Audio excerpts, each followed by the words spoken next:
Hey, it's Thomas Arc 11 for Gunpla review of the high-grade Universal Century Sinanju from Gundam Unicorn. Back when I played competitive Pokemon, I used a Mega Scizor named Sinanju. You see the resemblance, right? All the gold parts on this are stickers, if you care about that, but I only found them tough to get on the shield, everywhere else was no issue. For design, it's interesting that it feels more like an evolution of the Bawu than the Sazabi. The crimson color is nice, although it can look a little plasticky in some areas. I want to get a metallic red marker to go over it with at some point because matte coat doesn't feel like it would fit.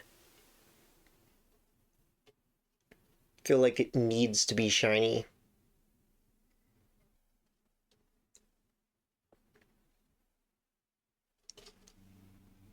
The black and gold sections are cool for how it makes the suit look as if it's wearing a Zeon uniform. The sleeves suits being designed that way make them really interesting and unique, even if it's not my favorite look. I love when specific groups have a distinctive design feature like that. Absolutely love the head design for this. Very menacing, especially combined with how spiky the armor is. And that sloped back antenna, really love that. Also very cool how the back boosters look like wings. They've got a small but fun amount of mobility to them. You can open them up. And then fuel tanks. These add nicely to the overall silhouette and color scheme to balance out all that red and black.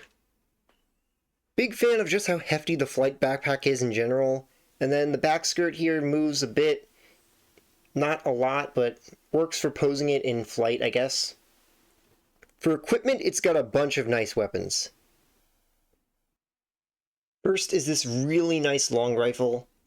Got a cool scope on it, and a grenade launcher attachment that can be removed, I think, by popping it out from here. You fold that down, and you can take off the grenade launcher. But it looks so much cooler with it on, I don't know why you would want to remove it. Also like the piping on the arms here. I think Kshatriya has this same style arm. I really want to get a Kshatriya. I love that one. And then interesting thing here is the beam saber uses a different from usual mold where it's kind of more jagged. I don't have too many Zeon suits though, so maybe this is more common with Zeon suits to have this kind of jagged beam saber. Next is the shield, which has some hidden beam blades in it on the underside. These don't fold out though, you have to pop them off and flip them to the other side. And there's these little pins here that hold them in place.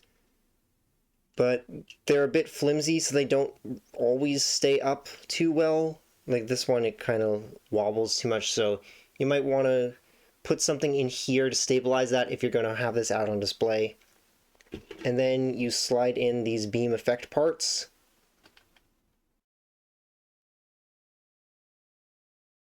Looks awesome, but just keep in mind they are very flimsy with holding into this position. And the last weapon is a double-sided beam axe.